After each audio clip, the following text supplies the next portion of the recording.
Hi, welcome back to Drawing with Jim.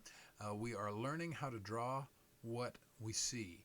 And last week, or in the last episode, you saw that we worked on a dove, a picture, a very simple line art drawing of a bird, but we used a technique called upside down drawing, and that is rotating the image upside down and copying it. But the idea is so that you're not really thinking about, oh, I'm drawing a bird, what's a bird supposed to look like, how should the wings go, how should the head look, but rather you're focusing just on the lines.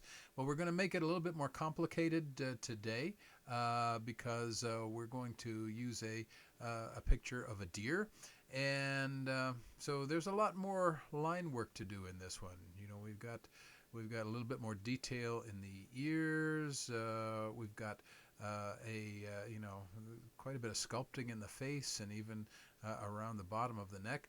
And you might be thinking as you look at that, wow, I don't know that I could ever draw that. And that's what's cool about upside down drawing is you'll be surprised at how good it looks when you do this picture. So what I would encourage you to do is to first of all try drawing it with it the right way up, and then rotate it and draw it again upside down. Now I want to keep this video short, so I'm going to just do the upside down version, but I think you'll see a distinct difference between your upside down drawing and the one that you tried to do with it right side up. So that's one of the fun things about this exercise. So I'm going to start. And again, I usually when I'm doing this, I'll pick a point that I want to begin with, and I'm going to start like right over here with this neckline, and I'm going to and remember, the whole idea here isn't to produce a beautiful finished piece of art. It's to teach our hands and our eyes to work together.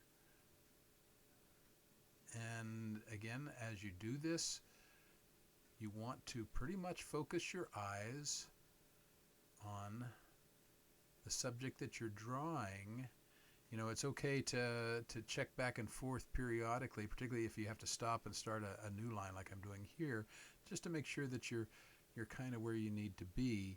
But if it's one long continuous line, then try to resist the temptation to look at your paper, but let your eye, and you just kind of imagine that there is a cable running from your eye to your finger, and that as your eye moves, it pulls your finger along, and that will kind of give you a little bit more of a feel for what I'm talking about when I say I want our eyes and our hands to work together.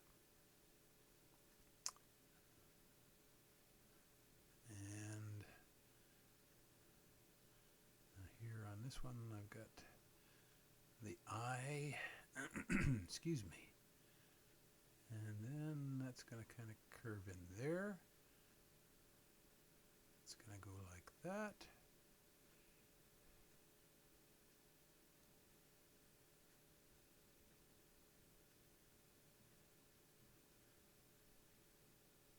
Now you can already see, and I can see too, that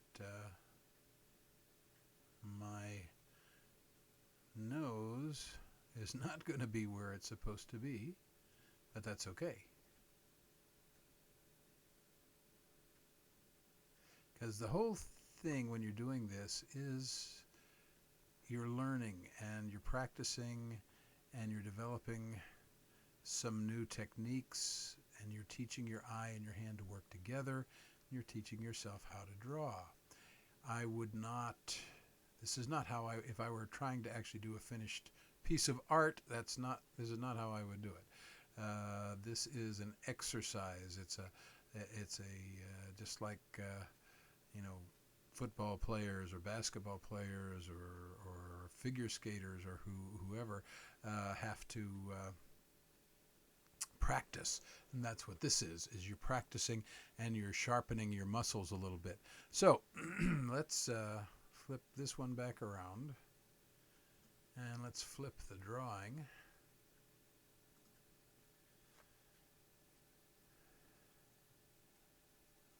Let's move you over here.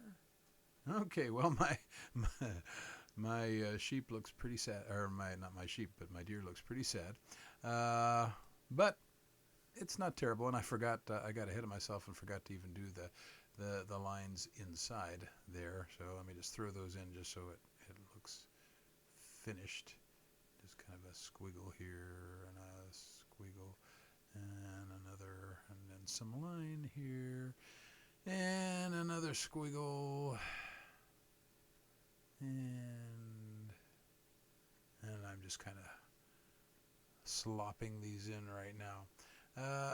Yeah, the poor thing looks like it had an accident, but actually, if I just brought that over a little bit and went in and cleaned up some of the excess lines there, it might not be too bad. But the idea, again, is to practice line drawing and practice drawing what you see, practice getting your hand and your eye to work together.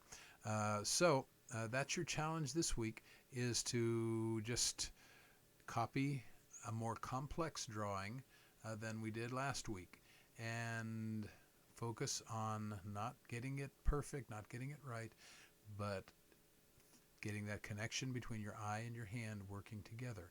And then we're going to take it another step further next time.